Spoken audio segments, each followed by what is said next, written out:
Ladies and gentlemen, welcome back to Contractor Evolution. I am very excited because my guest on the show today is Dan Martell, award-winning entrepreneur, investor, and author.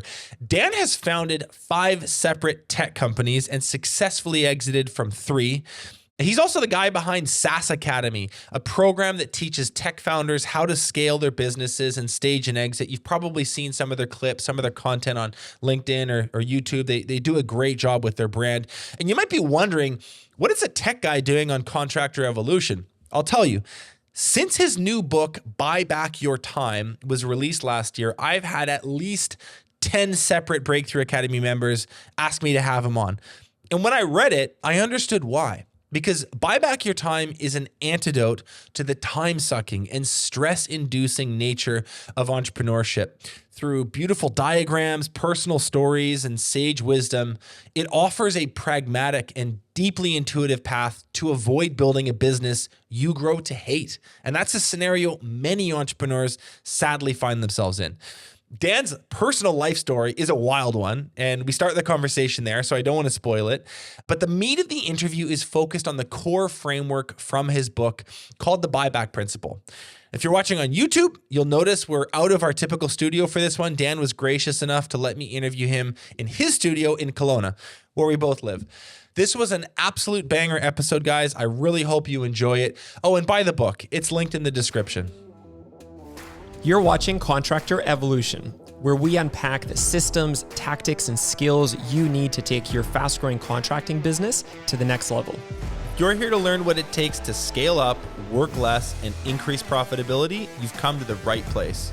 Stay tuned to learn what separates the new breed of contractor from the old school, and welcome to your ultimate guide on the business of contracting. Dan, thanks so much for doing this, man. I really appreciate you. It's an honor, Benji. I appreciate you coming to Kelowna and give me the chance to share about my favorite topic in the world. I live here. We get to do a podcast together in our hometown. It's awesome. Fair, yeah.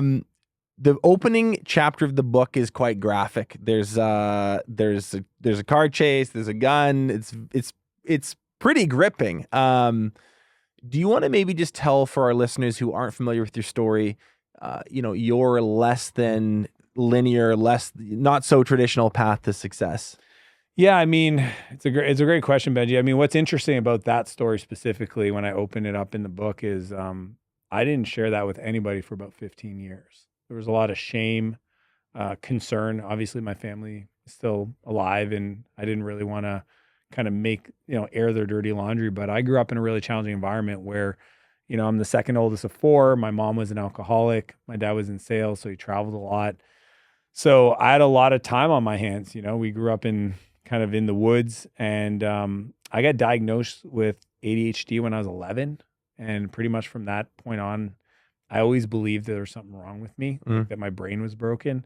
I got put on Ritalin. I hated the way it made me feel. I didn't want to take it, and not long after that, I ended up acting out, had anger issues, not listening in class, ended up, I think at 12 years old, taken out of my home, put into foster care.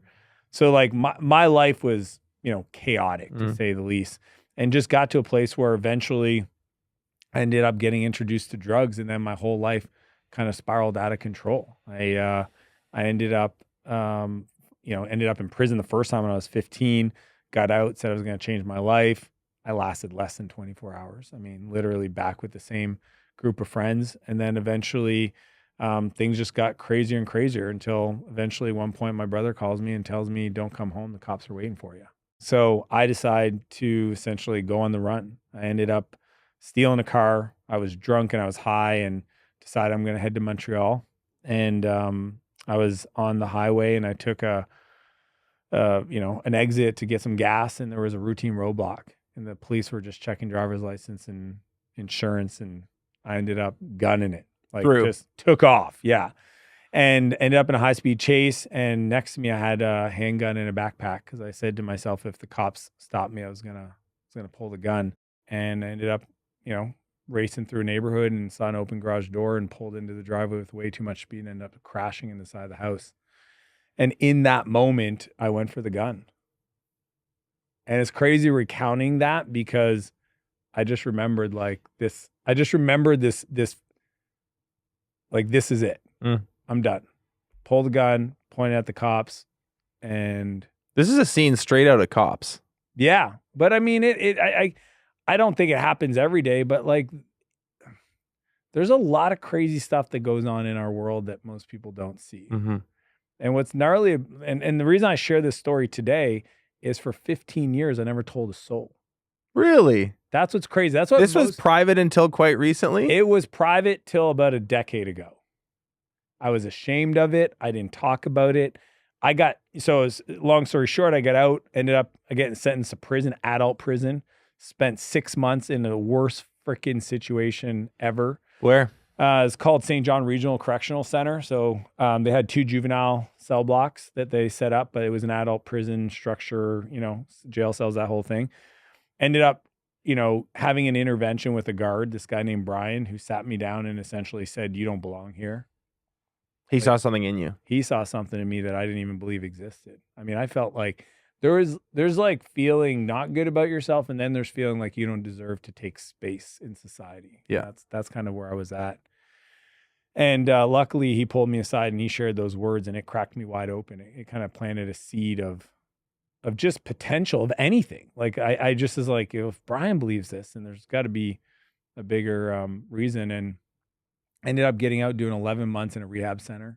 And that was a place that like kind of rebuilt who I was, my values, my energy, my relationship that I'd obviously fractured with my family, my brothers, my sisters.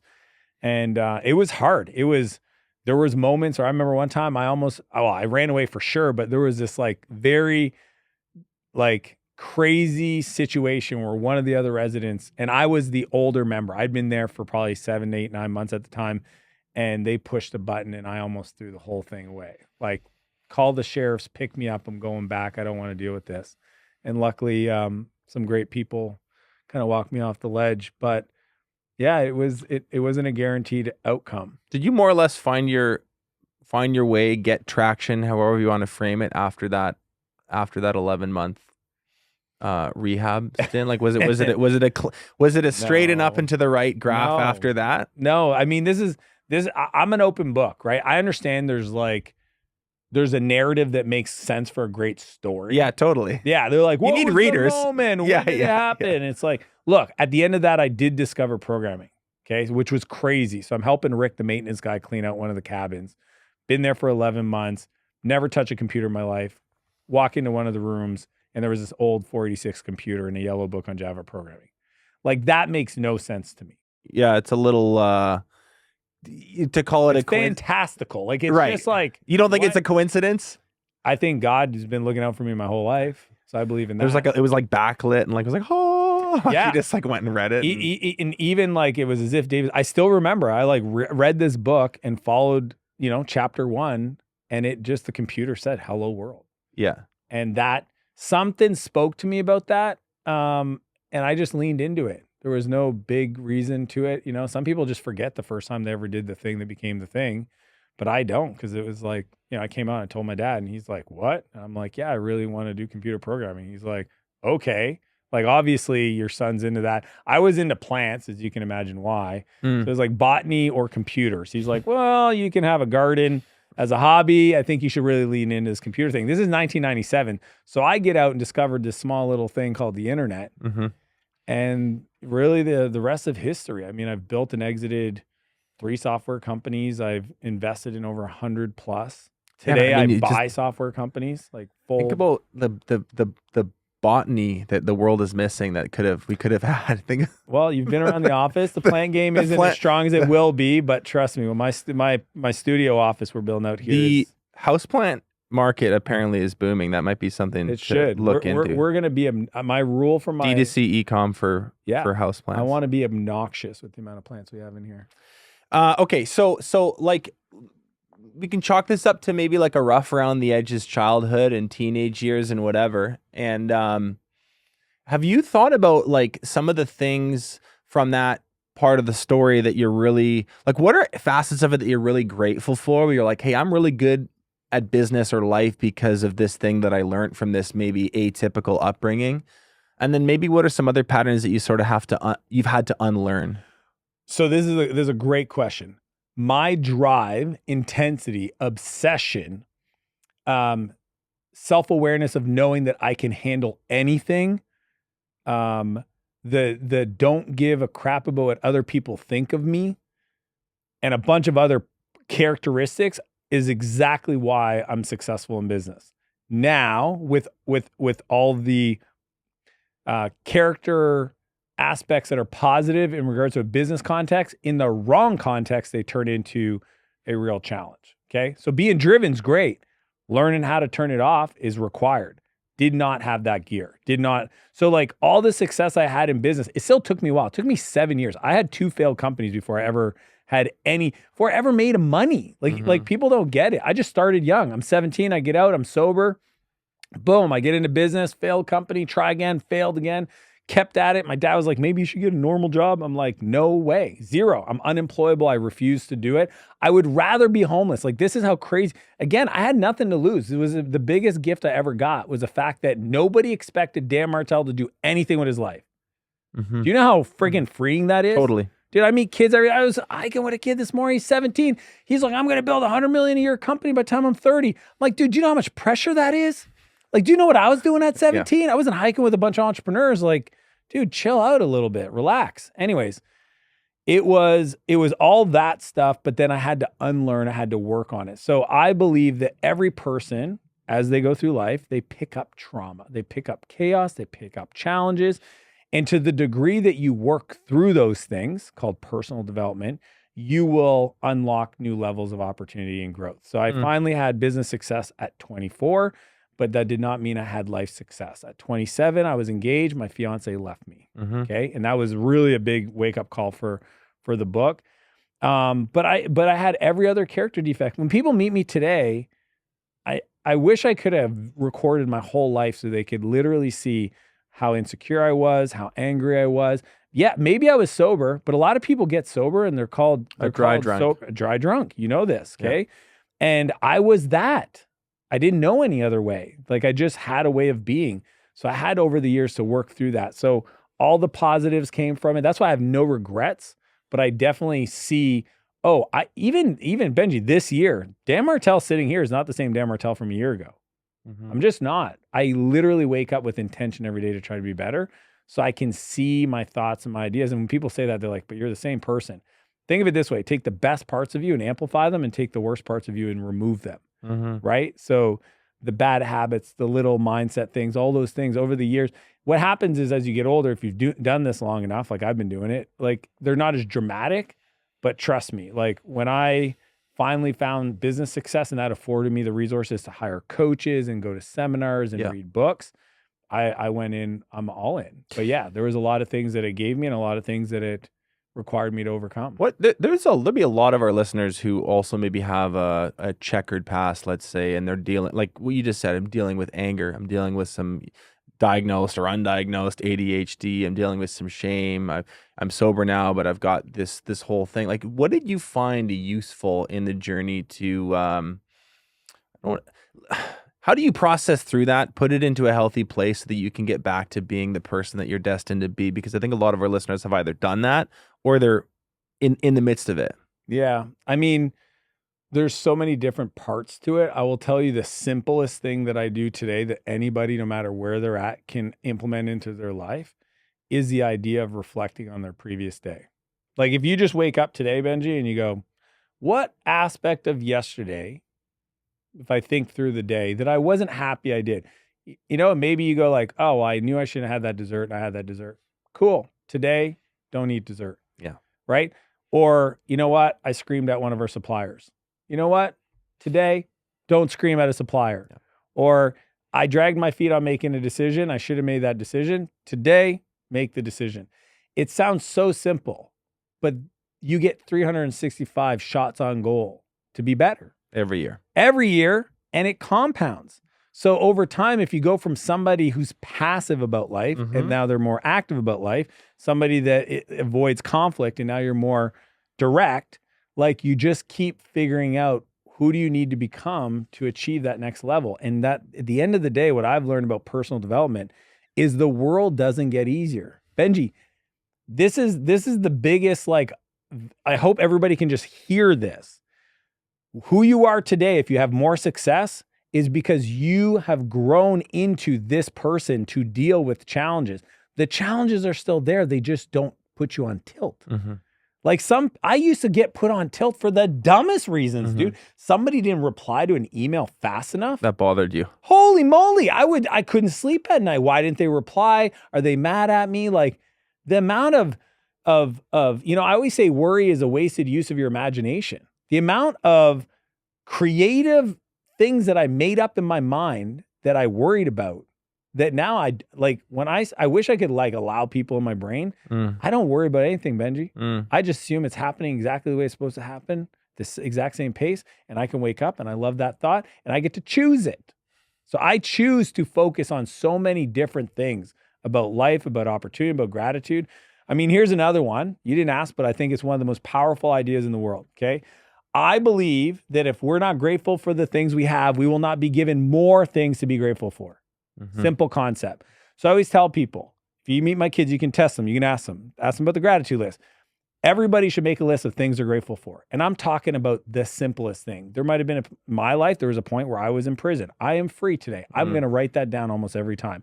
I'm going to write down the time, I have food today. I know where I'm going to be able to eat. That is a simple yet profound thing for me. I'm grateful for those things. So I have a list of everything I'm grateful for.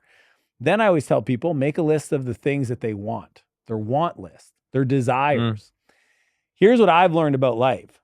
If you're grateful for what you have, life will give you more things to be grateful for. And these two lists over time merge. And that's what people don't get. Okay. They complain about their car, but they want the new car. Right. You won't get the new car. They complain about their spouse. They don't have a better spouse. They don't have a better partner. They don't have a better marriage. They complain about whatever. I don't have enough money. Guess what? I know what's going to happen. You're not going to get more money. Until you can handle what life's given you, you won't get anything more. So there's all these things that I've learned over the years. It's why I coach some of the highest performing people in the world today. Like literally in the world, if out there in business and in coaching, I coach them. Because over the years, I had to work through all this stuff myself, find the tools, find the strategies that just cut through the noise, and it actually works like immediately, fast. Let's talk about some of the, that's a really good segue, I think, into some of the stuff from the book that I wanted to ask you about. There's in one of the early chapters, maybe it's the first, you talk about this idea of chaos addiction. So what's chaos addiction? How does it fit into the overall entrepreneurial journey? Yeah. So I think most entrepreneurs grew up with some level of chaos, right? They went through something in their life that created challenges. And what happens is, the person who can deal with a level of uncertainty, a high level of uncertainty, they're perfect for entrepreneurship. Because if you think about it, that's the definition of entrepreneurs. Somebody who can deal with a high level of uncertainty. Every day they wake up and they don't know how they're going to make money. They don't know if they're going to get paid. Most people can't go paycheck to paycheck without freaking the frick out. Do you understand that? Like 99% of the population, maybe 95%, have to know, where's my next paycheck coming from? And then there's this weird population of people we call entrepreneurs or business owners who just don't care. They just are comfortable not knowing. Yeah. And what they do is they've built this trust in themselves. But what happens is that chaos becomes normal. Okay. And when you're building the business, especially when you're starting, there's a lot of chaos. There's a lot of things that are challenging. For a lot of entrepreneurs, they love that. I get it. It's the unknown. It's exciting. It's very dynamic. There's a lot of different things. It's diverse. The challenge is that as you start to grow, as you get to your first $1 million in revenue, especially when you get to your second $1 million in revenue, all of that has to flip, because the business owner who thrives in chaos creates chaos. And I've seen this happen so many times when things are going good in the business. Okay. Maybe the quarter was awesome. Everything's, you know what I mean? Like the projects are going and the team is happy. Closed a bunch of deals, finished some stuff on time. Some reviews are piling in. You're feeling pretty good. You know what the entrepreneur does? They go screw something. They grab a hand grenade, an emotional hand grenade, a project hand grenade, and they pull the pin and they lob it and they drop it into their team. They come in and they say, we're expanding to a new city. We're changing our vendors. We're building a new website. We're doing all these things because things are right now easy and it's not normal. I'm not saying don't change things. Don't look to improve stuff. Have a process for doing that within the construct of your rhythms, your process, your strategic planning. for sure, it's the folks that get addicted to the chaos. Not only that, some people, it could be the chaos could be, drinking too much. It could be self-medicating. It could be arguing with people. It could be the emotional shrapnel you create by the way you talk to folks. Like, it doesn't have to be just a business change, but it's self-inflicted. Like, most entrepreneurs don't stop to go, what's chaotic in my life? Make a list and go, how much of that did I create? Do you think it's operating through entrepreneurs on a subconscious level?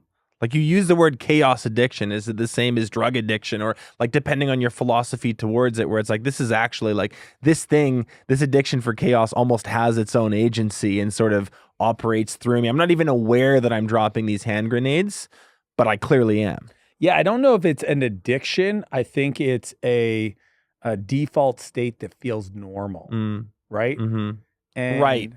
That's their resting state. Yes, they're what I call an emotional home. Okay, so every person has this emotional home they come back to, and unfortunately, entrepreneurs that have experienced chaos, that are okay with dealing with uncertainty, they create an emotional home that is chaotic. Like, do you have any these friends that just always seem to get in fights? Yeah, totally. It's fascinating for me to watch. They're like, "Oh yeah, I got in a fight last week." I'm like, "What?" Just so you know, that's not normal. Yeah. Okay, I'm a grown man and I haven't been in a fight in a decade. You know what I mean? Like, there's abnormal and normal, and they don't realize that it's the way they're showing up in this world and the places they put themselves that are creating these outcomes. I think the same thing happens for entrepreneurs. They're like magnetized to it. I know that's really funny you say that. Like, most people in the modern, in Canada here, I think most people are not in fights all the time, but everyone has a couple of friends who are in one a month. Yeah, or it's a verbal fight. They're always in a bad relationship. They're always drinking too much. Like, they do a thing that feels super normal for them, but they don't realize it's an abnormal behavior that's stunting their growth forward. So this Buy Back Your Time book is a really, really solid, highly visual, highly practical, quick to implement kind of thought piece on, let's say, time and priority management and really getting the most out of yourself and the 168 hours you have every week. Now, you mentioned at the beginning, your brother's a home builder. And so you know this audience pretty well. Like, Very well, yeah. Anyone would say time and priority management is a fundamental to success. But when you think about this sort of blue collar entrepreneur archetype, this type of business owner, is there any additional context you'd give to this conversation? Like, why is it so incredibly important for them? Yeah. Well, first off, people that are required to do the work to get, like, some industries where you have a business, the owner doesn't do the work, right? Like, most restaurateurs don't necessarily cook the food.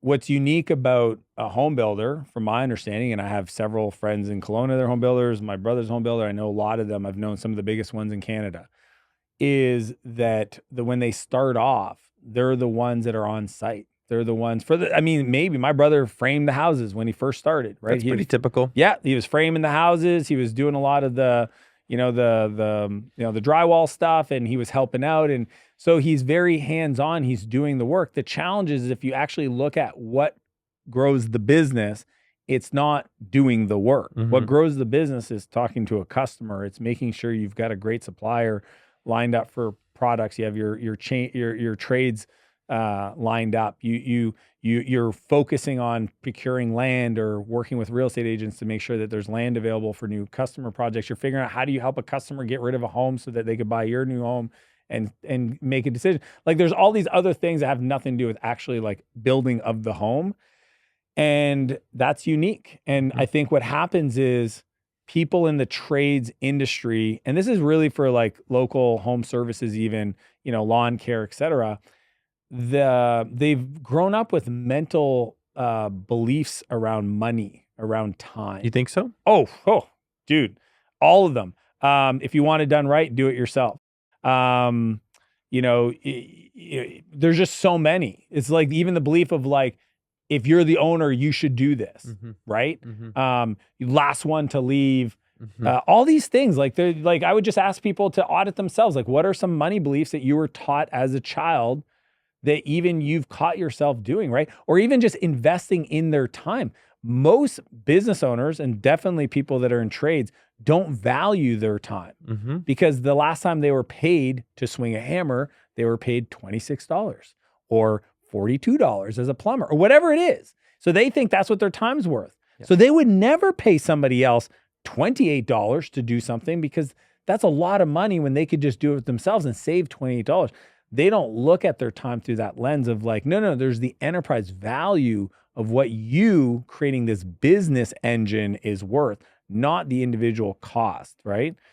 And I just think that's just a unique thing to the trades in the home building industry specifically. The other thing that I think is really important to remember is how incredibly like tethered to reality they are compared to when you work in the tech space. And I'm not saying fires don't erupt in your line of business. Of course they do. But when you're working on a building and you have a pipe burst or you have something, a concrete pour that goes sideways, or you have, there's stuff in reality that you can reach out and Yes. right, Yeah. right, that you can reach out and touch that are major screw ups that actually often pull you from the game that you should be playing, phone calls, strategic planning, building out a marketing system, to like this lower level thing that you have to go and deal with because if this... Well, you got 6 people waiting to put right, the drywall up like in the frame. your hands are tied. Like you have to go and do this. So it's like, I think that means for these business owners compared to others is actually an even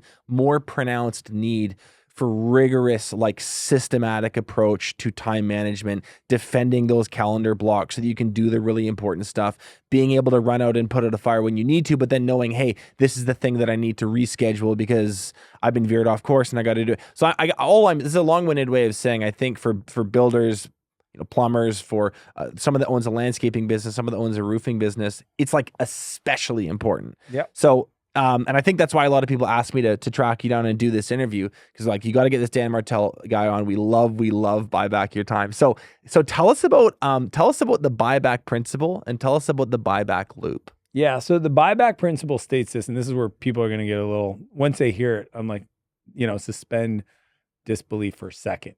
Okay. You don't hire people to grow your business. You hire people to buy back your time. It's a calendar over capacity problem. Because if you do the first, hire people to grow your business, you don't get the second. And if you do the second, you get the first. How so? And how are those two things different? They're completely different. If I run a logo design company, I'm going to hire another logo designer. What you should do is look at your calendar and say, what am I doing that is not logo design? Right. And have people support you on everything else that's not logo design because that is your core business. Right. So when I think of a home builder, and trust me, I loved work. My brother, he was my business partner. I didn't tell him many people, but I was his business partner. So we would meet daily about this stuff. So we had to create all these systems to make sure he was focused on the business of building homes, not getting pulled into being a firefighter. Mm-hmm. Okay. So what does that mean? It means, first off, Pierre, you need an executive assistant. Do you realize how hard he pushed? Dude, he pushed on me so hard. I don't need an executive assistant. I need somebody that's a site supervisor. I said, no, you don't. You're the site supervisor, ding dong. You know how to do this. You manage it. Have somebody else go run around, pick up stuff for you. Why are you spending 2-3 days a week, literally 2 or 3 days a week, running errands, buying stuff, purchasing things, like just the weirdest things they would do when you actually audit your calendar? Okay, for time and energy, you'd find the weirdest thing that people accept themselves to do. Taking photos on sites. It's like, dude, you don't need to do any of that. You need to go make sure the trades are lined up, the work's being done right, and then all the social media stuff, all the purchasing stuff, all the invoices. We created this crazy cool system where it was like a color coding timestamp process where we knew based on what the average phases of a home build is, right? Then we broke it down into 7. How much money should we have been invoiced by our trades to have a red, green, yellow if the construction draws and all this? Like, dude, I had to learn about construction. I didn't want to learn it, but I'm just a systems guy. So that part is where people don't get it, is they shouldn't hire folks to do more of the work. First, they should buy back their time because they're the experts. Right. And only once you've filled up that capacity in regards to administrative, even hiring a runner. I mean, literally, some of these people should just hire somebody that goes out around the sites all day, ask people what they need, go make the purchases so that the people that need to be on site doing the work stay on site and do the work. And then you work your way backwards, but it's always through the lens of your calendar. So that's the buyback principle. So, but this is a really important distinction because a lot of people would sort of listen to podcasts, read books, go to conferences, and they'd get all this messaging about who they ought to hire next. So you want to grow, you need to hire a marketing person, you need to hire a salesperson, you need to hire an estimator, you need to hire a project manager. And it's not to say that all that is wrong necessarily, but they're thinking about it in terms of nodes on the system that is their org chart. I got to go plus, plus, plus. Not wrong, but what you're saying is forget about that. Just literally look at the calendar and see where the lowest leverage crap is, and then just pay someone to do that, and sort of like rinse and repeat until it's literally the buyback loop, right? The buyback loop states we should do a time and energy audit. So step one is audit. What is that? So the buyback loop is essentially what you do when you feel pain. So most entrepreneurs get to a point where they're actually successful, but they feel the pain. And what I've learned a long time ago is entrepreneurs will not grow into pain. So the mission I'm on is to help entrepreneurs build businesses they don't grow to hate. Okay, so the people that shut down, it's not because the market wasn't there, is they built their business in a way they didn't know any better, and they decide, I'm going to shut it down. This hurts. I don't want to do this anymore. So what the buyback loop is essentially the antidote to that. And once you feel the pain line, then you go through this 3-step process, and that's how you spin forward, okay? So the first step is audit. We have to look at our calendar and audit it for the last 2 weeks on time and energy. The second step is transfer. Take everything that's low cost to pay somebody to do that you hate doing, and you give that to somebody else. You transfer it to them. Okay. So most people that are starting businesses don't know how to delegate. Benji, they literally don't know how to teach somebody how to do something. So let's start with some low stakes stuff. Right. Do I want to delegate somebody managing a home build for me as my first hire? Or do I want to hire somebody that can manage running do an inbox? Errands? Yeah. Inbox. Yeah. Purchasing stuff on the internet for me. Let's start low stakes. And then the third part of the buyback loop is fill, is once I get this time back, what do I then reinvest it in? Because some people waste it. They buy back the time, and then they just drag their, oh my gosh, it's wasteful. I honestly have, it gets to me because I'm like, look, your job is to create an empire, and an empire is a life of unlimited creation you never have to retire from. That's why we start businesses, is to have the financial freedom for our families. So if you get an hour back, 2 hours back, 3 hours back a day, you should know exactly what you're going to do with those 3 hours to become a better version of you so that you can grow the business. This method has baked into it the idea that you, the entrepreneur, fundamentally will know what's best to do next. You're giving yourself time under the assumption that you'll know how to deploy that time in the way that facilitates growth. And so that's where it's like, hey, you know what, at this, and I'm sure you think about this in terms of rungs or tiers. Yeah. At entry level, I'm hiring an executive assistant. Maybe a few years in the future, I'm hiring an estimator. Maybe a few years in the future, I'm hiring someone else. But is it safe to assume that pretty much, like, do you still do this in your business? 3 times a year. I just did it 2 weeks ago. Right. So it doesn't change. Like this works at scale. It's a principle. These are first principles. Okay. I'm a software physics guy. Yeah.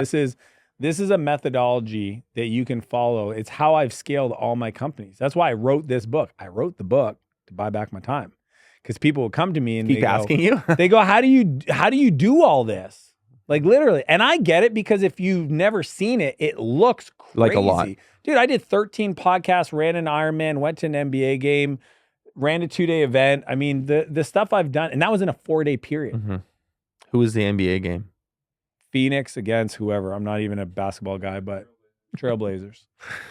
What's the drip matrix? Yeah, the drip matrix is essentially a process for you to think about how to fill your time, right? So the drip matrix is essentially time, like, lights you up and makes you money. Those are the quadrants. Yeah. So those are the axes. Yeah. So essentially you're in the bottom left quadrant for most people, right? I'm doing stuff I don't love to do. It doesn't make me a lot of money. We all want to end up in the top right corner, which is produce. Okay. That's the P in the drip. The bottom left is delegate. Okay. We have to just stop doing things that somebody else can do that we can pay them very little, and that we don't enjoy doing. So for most people, bookkeeping is one of those things they probably don't light them up, and it don't cost a lot to pay somebody else to do. Cleaning your own house would be in that same bucket. I don't know many people that absolutely get, oh, we're cleaning my house today. Really excited about that. And it makes some money. It doesn't, right? So that's the bottom left quadrant, and that's the easy stuff. But then we move up to the on top of that, which is the R part, which is replace. Mm-hmm. Okay, and that's the replacement ladder. Mm-hmm. So when you say, well, this is assuming people know what to do at the time they bought back, I give them the methodology in chapter 5, which is start with the admin, right? Look at the calendar. Where's the time and energy being sucked in? Then we go to delivery, right? Then we go to marketing. Then we go to sales. Then we go to leadership. So there is a methodology for which core components of your business you should do. There is actually a hierarchical approach to it. Because like it's what is the least amount of investment dollars to get the next biggest swath of time back out of our calendar. That's why we start with admin, because it's the lowest cost to get the most time. Then we go to delivery, which is, okay, we want to work with our clients, the account management side, whatever it is, that's a low cost to have a lot more time back. Then we focus on marketing, then we focus on sales, and we focus on leadership. So that's the replace side. So that's the D in the drip, right? So that stuff will make you more money, but may not light you up as much. There's still things in there you're doing that you'd rather not do, but you got to earn the right to wake up every day doing things you love doing and makes you a lot of money, okay? Mm-hmm. That's what my life looks like today. I didn't start there. Mm-hmm. I had to earn my stripes. I had to put in the time. The right side is invest. That's the I in drip. Invest is what you invest your time to grow. See, most people wish the world was easier. I'm saying you need to be better. Mm-hmm. It doesn't get easier. You need to invest in becoming the person who can deal with a bigger team, who can understand marketing, who could lead an agency to do marketing for you, who can do strategic planning, who can do all the stuff that right now you can't do. You need to go invest and build these skills up. And as you do that, you get to work your way up that kind of the ladder and to the right of the quadrant until you'll wake up. And it's not far away. Benji, I have clients that start with me and within 3 months they get there. Because it's only 4 or 5 hires. Yeah. Okay. They just need to give themselves permission to hire in that sequence. But you will wake up where everything in your calendar, it's not 10-hour days, it's 7-hour days, 6-hour days, but a good 6 hours, like a really thoughtful 6 hours. And everything on there are things that you love doing that actually move the business forward. And when you get to that place, that is what an empire is, a life of unlimited creation you never have to retire from. There's no retiring from being me. I'm doing exactly what I want to do, who I want to do it with, and I've just given myself permission to continuously audit my calendar for that. This idea of what lights you up is stitched in throughout the book, and I wonder why that's such a big part of your thinking on this, because there'd be a competing school of thought, and they'd say, sometimes business is hard. You got to do stuff you don't love, and I don't think there's necessarily anything wrong with this more traditional approach of working on your weaknesses or sucking it up and doing stuff that you hate. Can you put a finer point on this? Like why is moving towards things that quote unquote light you up so fundamental to your framework for success? Because I'm all for doing hard things. Okay, I did a 50K ultra this year. Nobody made me do it. Nobody asked me to do it. I chose to do it. Every day I do things that I know are hard and they're short term, got to get it done to earn the right to get to the next level. The challenge is if you keep doing things that are hard, if you have a belief that business has to be hard or it's not working. Some people literally think it has to be hard. And I'm telling you, that's not normal. Okay. It can be hard in the short term, but if you get better, it gets easier. And the reason why I'm so adamant for people to honor the fact that whatever they find easy, they should do more of, or whatever they enjoy doing, they should do more of, is because I don't want them to wake up in 5, 6, 7 years and shut it down. Right. And that is what happens. Okay. So businesses don't fail. It's not like they wake up and they go bankrupt. Sure, that happens. Yeah. But if I look at like the 10 businesses decided to not exist anymore, 8 of them, it's because the owner decided, I don't want to do this anymore. I heard flipping houses is easier. I heard crypto is easier. Literally they'll just decide to do something else. Mm-hmm. And that to me it's almost like, hey, let's build this thing in a way that doesn't have to be hard. Now I will say this too. I think that every person on earth has a gift. And I think their gift is found in the thing that they find easy that other people find hard. Mm. And I think if you honor that and say, I'm allowed to not do things that are hard because I earn the money. Like, this is what's funny, Benji. You made the money and you get to redeploy that money in hiring somebody else. You're actually allowed to say, I don't want to clean my house anymore. Right. And that is okay. Right. Where I'm no longer ever stepping inside of a Home Depot, and that's okay. Mm-hmm. You're allowed to give yourself that gift. And most business owners are so broken in their It's a beliefs. mindset thing. It is, man. Yeah. They're just like, no, this is how it has to be done. I could never feel good. Well, what if I never did that and somebody bought the wrong thing? Perfect. There's an opportunity. You should lean into that. Why does that give you so much anxiety? So this is about really like pain aversion more than anything, because the case you're making is that the thing that kills businesses is they quit because they've basically created a personalized torture device for themselves that they live inside of and want to get out of. And it's comfortable for them. And Right. they're not actually doing the thing that's uncomfortable. That's my thing.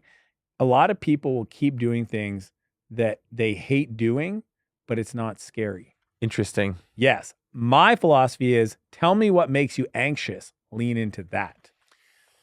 There's a whole chapter in the book devoted to executive assistants and hiring assistants, and you're like super bullish on this point. And I can't remember what the line was, but you basically say a business owner of any size, just about, like even a teeny weeny little Day business, one. you can hire an executive assistant and still get an ROI on that spend. Do you want to just explain why? Yeah, if I started a business today, the first person I'm hiring is executive assistant. Day one, I borrow the money. I go to the bank, get a line of Really? credit. 100%. Day one. If you have the skill to sell. So I have the skill to sell and deliver. Whatever I'm going to sell, like a business consulting or a sell houses, my day should be spent 24/7 dialing for dollars, talking to home buyers, selling homes, and then delivering those homes. Anything that's in my calendar that doesn't look like that, I should not do. Right. And every hour I dedicate myself to doing something that doesn't look like that, talking to home buyers, managing the project, is stopping me from being able to do those things. And when I look at the ROI of that time invested, most home builders, they just stop. They sell a couple houses. I know the stats, man. Yeah. Most people don't make a lot of money selling homes because they only do a couple homes a year. Right. Because they get busy doing stuff that don't make the money.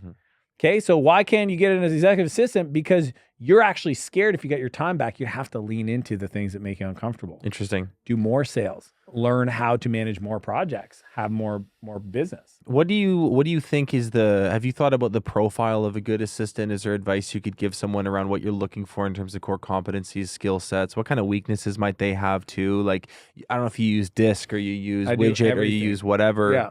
What just in Yeah, I broad mean, I have a strokes? whole chapter called the Test First Hiring Method. I think it's chapter 7 in my book. And I talk about profile assessments. Yeah. For an assistant specifically, I like the Colby A assessment. Okay. And it's got 4 dimensions, quick start, follow through, fact finder, et cetera. What I would recommend people is hire somebody who's opposite to you. So there isn't a one size fits all. No. It depends on your Hire the, I'm like this, find somebody. It's gotta be, Okay. my assistant temperamental is not, she always says it. She goes, she literally said this last week. She goes, I don't think I'm that different than you. I know you're not different than me, but your follow through game is a lot. You know what I mean? Like there's just they complement you, Yeah. right? The biggest mistake you do is hire somebody just like you, Mm-hmm. because I like them Mhm. and they'd be fun to hang around with. Sure. Okay, yeah, they're fun to hang around with, but nobody's getting any work done. Mm-hmm.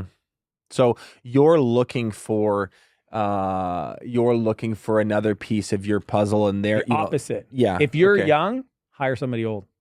So really Yes. that's interesting. Dude, I will tell you, I've had several assistants over the years. If I can find somebody that's nurturing and takes care of me, Yeah. that person is a beautiful assistant. Somebody that literally Benji wants to see you thrive. Mm-hmm. Benji, how you feeling today? Mm-hmm. Do you need time to do this, and this? Did you get this done? I'll take care of it. Like somebody that is proactively looking out for you and because you're just a go kind of person that's detailed oriented. You may not be detailed oriented. Mhm. That opposite, if that's you, is one of the most beautiful relationships. And honestly, at scale, if you look at all the top CEOs in the world, they all have world-class executive assistants. They all do. 100% they do. Yes. But in this more entrepreneurial sort of blue collar space, I think they have a hard time getting. I think it's an ego thing. They don't want to come off as arrogant or overly important. They're quite humble. I mean, I know our listeners, Give right? them a different name. Call them something different. Yeah. Call them an intern, call them an office manager, call them whatever. Mm-hmm. Just have them do that stuff. Mm-hmm. Give them a different name. I get that, right? So, okay, we got 5 minutes left. A really quick hit question. Then I got a longer question that I want to wrap on. The 4 time hacks. $50 magic pill. They're so good. Sync your meetings with repeat agenda. The definition of done, and the 1-3-1 rule. Just quick fire on those. So the 50 to fix it, is that what I called it in the book? $50 magic pill. Is Okay, what you the called $50 magic pill. A lot of people have renamed it to 50 to fix it because it sounds cooler. But the $50 magic pill is literally empowering your team that if they can solve a problem for less than $50, they've got permission to do that. Okay. What a crazy idea. Push the decision making, the critical thinking down Here's the the org part chart. that's going to give people, hives that they need to understand. They can make the decision, but they got to tell you that they spent the money. That's my only rule. Fine. Okay. And I'll give you a next level version of this. 50 individual contributor, 500 leaders, 5,000 managers, and then 50,000. The number's totally arbitrary. It depends on the scale of problem. Yeah, but as general rule of thumb, I go 50, 500, 5,000, 50,000 for my C-level executives. You have the right to make this problem go away for up to $50 or up to $1,000 or up to $5,000 as long as you tell me a week later. But I don't want to hear about. I don't want to. No, you don't are distract me empowered with to it. make a decision to improve a problem. $50 magic pill. Yep. Sync meetings with repeat agenda. Yeah. So I think that what we're trying to create in our business is rhythms, right? So for Ritualistic. example, yes, ritualistic. So strategic planning, weekly meetings, etc. So I have a daily stand up with my assistant. It follows the same 5 bullet points. Every meeting, I just had it about an hour ago. It never deviates. 0. It's not like I get on and be like, hey, what do you want to talk about? Never, ever, ever. It starts with my list. It goes to my calendar. It goes to my inbox. It goes to the past meetings, and it goes to project updates. Always rhythms. And I think that philosophy of a repeat agenda process is missed for most small business owners. And that's where they actually get the freedom from. What's the definition of done? So this is a great one. I think when we communicate as leaders, that's the biggest problem is we need to communicate what we think the definition of done is. So instead of telling you what to do, okay, so I was just talking to my other videographer, Lowen, and he's working on a new vlog series. I could sit there and tell him like, here's what the vlog has to do. Here's what the vlog has to do. Does that make sense? Like, you got to do all these things. Or I just say, your goal is to create a banger video once a week that people love and engage with. That's the definition of done. The definition of done is describing the outcome when it's done, staying there, don't get involved in the details, coach the person at that spot, ask them if they need help or resources, but do not get in the habit of telling people what to do because you're taking away their ability to actually support you. You're delegating the outcomes, not the steps. Outcomes, not the tasks, yeah. The 1-3-1 rule. It's a huge one. This one will change for any business owner. It'll change the game for any business owner. The 1-3-1 rule states that anytime somebody comes to you with a problem, you ask them what's the one specific problem they have an issue with. Because sometimes they'll have 14. So what's the one thing we're talking about today? What's the 3 options you've considered? And what's your one recommendation? Right. So Benji, if the cameras blew up in your podcast and you came to me and said, man, our cameras keep blowing up. I go, cool. What's your 1-3-1? Right. I'd be like, I'd have a backup camera here. I know the phone number for this person, blah, blah, blah. Hire this person. I go, cool. What of those 3, which one do you want to do? I want to do option X. Sounds great, Benji. Let's do that. But you're outsourcing the critical thinking to someone else. And honestly, 90% of the time, I just go, sounds awesome. Let's do that. Okay. And over time, guess what? You stop coming to me with problems. So are you a sports guy? Yeah. You watch football? Oh, I love a little bit. I'm not a sports guy. Sorry. Okay, it doesn't matter. You're going to get the analogy. Okay. I'm a sports guy. Yeah. NFL particular. I love watching quarterbacks, especially in their first year right after the draft, right? So they've come out, they're a first-round draft pick, maybe they were first overall, whatever. What you'll see is this massive amount of variance between who the scouts pick and who's actually successful. So every single season you'll see first-round picks who are out of the league a couple years later because they just couldn't hack it. You see people in the 7th round who are now winning playoff games, like Brock Purdy. There's a huge variance between where people get picked and how they do long-term. When you listen to scouts, you listen to journalists, you listen to people that know sports, one thing they talk about with quarterbacks in particular is this idea of information processing. Can they read defenses? Can they create a play out of structure when it breaks down? Can they anticipate when the wide receiver is going to be open before they get open? The parallels to entrepreneurship here should be pretty obvious, right? Mm-hmm. So when it comes to information processing, here's the question. Is that something that people can get better at, or is it something that we just have or don't have? And if it is something that we can get better at, what have you found effective in your career at getting better at handling that complexity, making quick decisions, and just overall information processing? Yeah. So yes, people can get better at it. Our minds are not fixed. The growth mindset and myelin regeneration, like this is science, neuroscience. The way you get better at it is making decisions. Okay. So action creates awareness and knowledge, right? So that being said, one of my favorite books that talks about strategic thinking, especially around like multiple systems and designs, is called The Goal. It's one of 3 books that Jeff Bezos recommends that everybody on his team reads. Okay. Jeff Bezos from Amazon. Okay. Elihu Goldratt is his name that wrote the book. It's a blue book called The Goal. And it's a parable about a manufacturer. But what I love about it, I make all my executives read it, is it teaches them how to think about the play. See, some people have never understood what is the goal. Well, the goal is not to always make the best decision. It's about making the right decision now for a long-term strategy. So I think some people that have always been stuck in this individual contributor level where they just do the thing, somebody tells them what to do and they do it, they never practice that muscle. But understanding how plays, like as you explain it, for somebody to explain, like, here's what happens when a play happens, and these are your option sets, right? And you can run through these simulation scenarios. I think that's a muscle people can for sure build. We can get better at it 100%. Over time. Yeah. I think we're at time. Let's wrap with this quick one. What do you know now, however many years later, that you wish you knew back then when you're a kid, struggling, going through what you were going through? What has become abundantly clear to you at this present day that you wish you knew back then? Yeah, the big thing I wish I could, if I had to go back and talk to my younger self, would be that the goal of, living life well lived is becoming the best version of yourself, right? I like to think of it as become the person you needed most in your darkest days. I think it's a good frame for people to understand, what does that look like? Just become that person, the person you would have listened to, etc.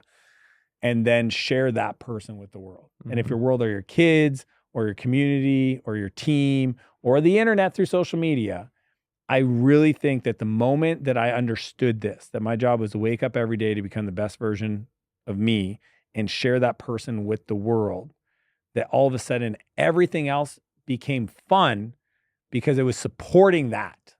But that was the purpose, not the other stuff. I gave too much importance to the other stuff, not realizing that this is the whole point.